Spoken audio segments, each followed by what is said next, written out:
the games industry has had an unbelievably bad couple of years, with layoffs numbering in the tens of thousands, entire studios just being erased, and this feeling that everything, absolutely everything, now exists on a knife's edge.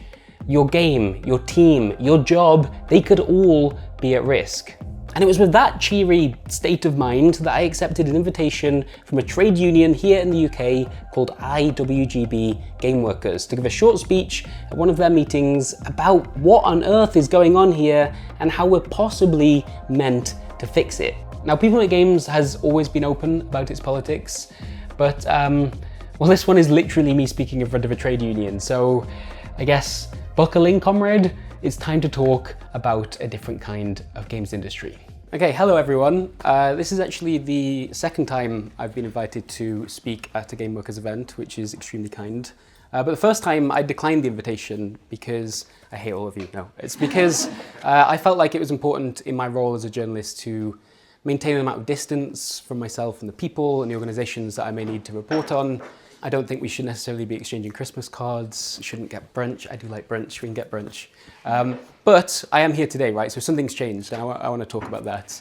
And to put it kind of simply, I suppose, and in a single word, I feel radicalized by the games industry, by the world really, but the games industry's certainly played its part in that. And there's so many examples we could point to kind of illustrate why that's the case over the last 2 years. I'm going to use a really big one. It happened recently. You'll all remember it quite well, I imagine, which is the $75 billion acquisition in which Microsoft gobbled up Activision Blizzard. Yeah, just a historic moment in video games, right? It's so much larger than the second biggest ever acquisition. So large, in fact, that regulators across the world decided to investigate it, to try and determine whether or not a monopoly was about to be created. It's that big. That number, even $75 billion, it's something like the entire GDP of Serbia. So that's cool and normal and something we should feel really comfortable about. But yes, yeah, it was being investigated. I remember back then, if you're like me anyway and you read the games media most days, I was almost sick of reading about it by the end. Yeah, it seemed to drag on forever. And I was almost wishing, I think, that, you know, at least a verdict get decided so we can all move on and think about something else, which in hindsight was really fucking stupid.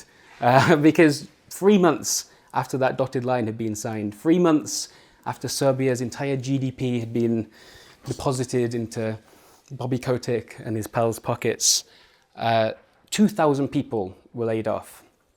2,000 people with bills to pay, families to support, games they wanted to make, just jettisoned out of this giant company that had decided it didn't want them anymore. Because I suppose that's what happens when acquisitions on that kind of scale take place, right?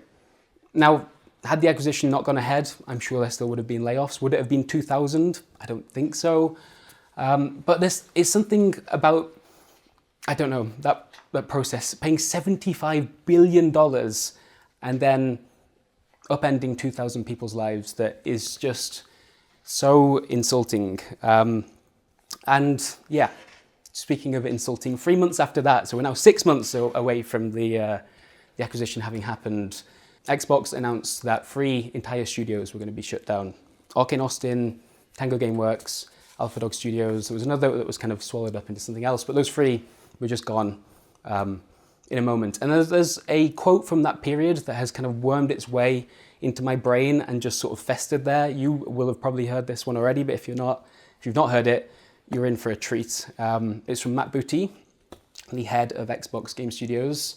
I used to like that guy's name a lot, and now it's cursed. He was talking to some of the survivors of that cull, I guess, in a company-wide meeting, and he's reported to have said to them, when he was justifying these studios having been closed, that there was a concern on the managerial level at Xbox that they had too many projects to look after, too many studios to manage, that they'd spread themselves too thin, like, and I quote, peanut butter on bread, which I can barely comprehend the disrespect that's buried in that quote. To have made a $75 billion acquisition, Serbia's entire GDP, and dragged that deal kicking and screaming over the finish line, only to turn around and say what? Like, we've got more projects than we can handle? My email inbox is a mess? Like, I don't know, you've heard this one before, but maybe if you're worried about being a bit stretched, don't buy up the entire video game sector. Don't spend $75 billion. And yeah, I think we can look at some of the decisions that have been made by Xbox and also just the entire shit show that's been taking place within Embracer Group and across the industry really, and get a sense for how the corporate world views your labor. Because theirs is a world that's driven almost entirely by shareholder sentiment, profits, earnings, and above all else really, above you, me certainly, the games themselves, the players, the culture, the planet half the time, nothing matters quite as much as the share price being higher today than it was this time yesterday. And if we accept that as the driving force for many of these decisions, just imagine, and it's been referenced a couple of times already here today, imagine some of the jaw-droppingly stupid decisions that we're going to bear witness to as these people pursue some kind of AI revolution over the next few years. A revolution in which I guess maybe, 30% of you were replaced by ChatGPT wearing a trench coat or something like that. I don't know what the plan is there, but there are plans, and we're hearing about it from people at the very top of this industry. People like EA's CEO, Andrew Wilson, who ironically himself does sound like a robot half the time. He talked about, and this was to a group of investors, about how AI integration in his workplace, in his company, was the holy grail. And to quote him directly, there's a real hunger amongst our developers to get to this as quickly as possible. Now, I suspect Andrew is speaking to different developers than I am, but is anyone here really hungry for Andrew Wilson's version of AI in your workplace? And those words at the end there, there's got to be some kind of danger alarm going off when you hear as quickly as possible, because we know what that means. We know what that leads to. It leads to the layoffs that we've seen last year. 10,000 people is the estimate. That number we've already surpassed this year. It's June. In fact, it happened months ago. And the thing is, at some point, interest rates will come down again. Venture capital investment will return to baskers in its radioactive glow. And the layoffs will have peaked, right? But what will be left behind at the very end of that? What scars are being created right now? That's worth thinking about. I want to quote someone here who I actually do like, just to change things up. This is from Xavier Nelson Jr., a game developer many of you will be familiar with. He has such a good read on this moment. He says, the games industry is chasing instant hits from ground it doesn't water. From ground it doesn't water. I think that is such important imagery to think about. Because everyone in this room, I imagine, wants a successful games industry. How we define success is probably going to differ person to person. But let me go out on a limb and name some things that maybe you would all like to see. He says, speaking to a union, you're going to agree with these things. Fair pay for the people that work in this space. A workplace that respects you, treats you fairly, a little bit of room maybe to take some risks, experiment without being immediately punished if they're not successful, and God forbid, maybe even some job security along the way. And those things, that's the water that Xavier is talking about, or those are some of the things that he's talking about. And we need them for a games industry to thrive in the long term. Because if we think about what's happened here already, 20,000 layoffs, right? How many of those people never make it back into the industry? How many people are going to be another statistic in the burnout crisis that the games industry has been struggling with for years now, decades, in which veteran developers, veteran workers look around at the situation and think, this has stopped being worth it to me, and take all that knowledge and experience and go and work somewhere else instead. And on the other end of the spectrum, think about the people who've never joined this industry in the first place. People from working class backgrounds, people who don't have the privilege that some of us here may have experienced, who look at this space and think, I can't take a risk and join an industry like that. I need to pay rent every month. Think of the games they haven't made as a result. And all of those things, when you add them up, lead to a games industry that is not thinking in the long term. And that's why I wanted to speak today, because the power imbalance between those people making those kind of monumental industry shifting decisions and everyone in this room, the power imbalance is staggering. To even call it a power imbalance kind of doesn't do it justice. It makes me think, oh, sorry. No, it's all good. I apologize then. I'm so British. That was weird. Why did I do that? Yeah, power imbalance, it just doesn't feel right. Like, if I were to step into the ring with Stone Cold Steve Austin and try and fight him with my hands and my feet, there would be a power imbalance there. That's like factually accurate, but it doesn't quite do the situation justice. And that's how I feel about video games right now. Bit of a downer. Let me see if I can lift us up on the other end of that. So the likes of Embracer Group, right? They look at this industry in terms of things to buy and sell, intellectual property to buy and sell half the time, about studios to acquire and pillage. But that isn't what the games industry is. It's not what it's ever been. It's not what it ever will be. The games industry is everyone sitting in this room. It's sound designers, concept artists, level designers, QA testers, community managers, whatever that guy does on Helldivers 2 that everyone keeps talking about. Like, that's what the games industry is. And I genuinely find saying this out loud a bit cringy. You won't believe me on that, but like, people make games, right? That is, sorry, get the brand in there. Like, that's actually how all of this works. And if that's true, if people are the ones making the games, then that labor is something that can be wielded as a weapon. It can be withdrawn and it can be bargained over. In fact, that's the only way it's ever going to work. It's the only way those people will ever treat you fairly. I can't beat Stone Cold Steve Austin in a street fight. I've come to terms with that, barely. But if there were 5,000 of me, we had really big sticks, like, we would get there eventually. Like, he'd pummeled many of us along the way, but I rate our chances. To put that another way, the games industry is being strangled right now, and the only way to do anything about that is together through collective action, as a group, as a union, as an industry of workers. Now, there's a lot more people here than last time I was at a game workers meeting, which is amazing. I think everyone in this room and on the video call, you're doing some of the most exciting stuff in video games to me right now by acting together. But you know this, there's not enough of you, not yet.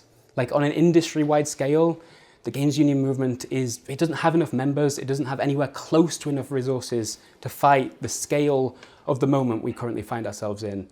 And that needs to change, because this moment will happen again. There will be more moments of extreme layoffs, extreme cruelty towards workers coming up, and we need strong unions to be waiting there and resist them, to draw a line and say, hey, if you're going to talk about laying off my team, if you're going to talk about upending my life, then we deserve a seat at the table. In fact, if you don't give us a seat at the table, then all of this stops. One more quote from someone I do like again. This is Mick Lynch, the RMT trade unionist. If you're from the UK or Ireland, you'll obviously know who he is. He says, if your conditions are being attacked, if your pay is being attacked, if your jobs are being stripped from you, you are in a class struggle. And that's exactly how we need to think about this moment. It's not language that I think everyone in the games industry has always felt comfortable using, but if you're only ever one bad acquisition away from being laid off, one terrible CEO away from just having your life change dramatically in a moment, then you're in a class struggle. And how do you fight a class struggle? Well, you can't beat Stone Cold on your own. I don't know if people even call him Stone Cold. I don't know enough about wrestling is that a thing that people say? Sure. Now let me end on this, finally, because it's a perspective that People Make Games has, which some of you might find useful to hear. And that's whenever we publish a big story about the games industry, about an issue in the games industry, whether that's crunch or exploitation through outsourcing to other countries or workplace abuse, whenever we talk and touch on those big issues, I get these messages from what I think are mostly well-meaning people in positions you might not expect, people who own companies, video game executives, people who work at trade bodies, people who work for consultation firms. They get in touch and they have questions to ask about whatever it is that we've just reported on. Really, they've got one question, which is, how do we stop this problem from happening in our workplace or our environment? And it's pretty much the same conversation every time, in which I kind of say to them, we can talk around the edges of this, because I think what they want to hear is, with the right training or the right policy, the right manager, the right boardroom, whatever it is, you can stop this particular problem from happening again. But what I say is, like, we can talk around the edges, or if we're talking really about these issues, which are systemic issues in the industry, and they all come down to the fact that the power imbalance between workers and the people that can exploit them is too great, then we need to talk about addressing that power imbalance somehow. We need to talk about video game unions. And my God, when I use that word, like across the board almost, you can see their eyes glaze over, because that's not really what they want to talk about. They want to talk around the edges of these things. They don't really want to talk about sharing power, readdressing power, anything that's big and disruptive. That's not the angle they want to hear about. And so if you ask those people to share that power with you, to readdress it, they're not going to listen. Like, not on the scale that we actually need to be thinking about here.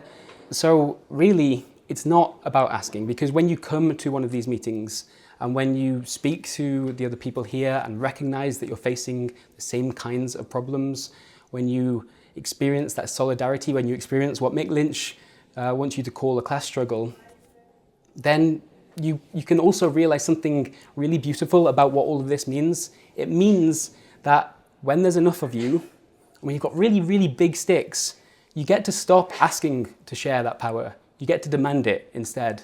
And that, I think, is how we start to fix the fucking games industry. Thank you very much. The end.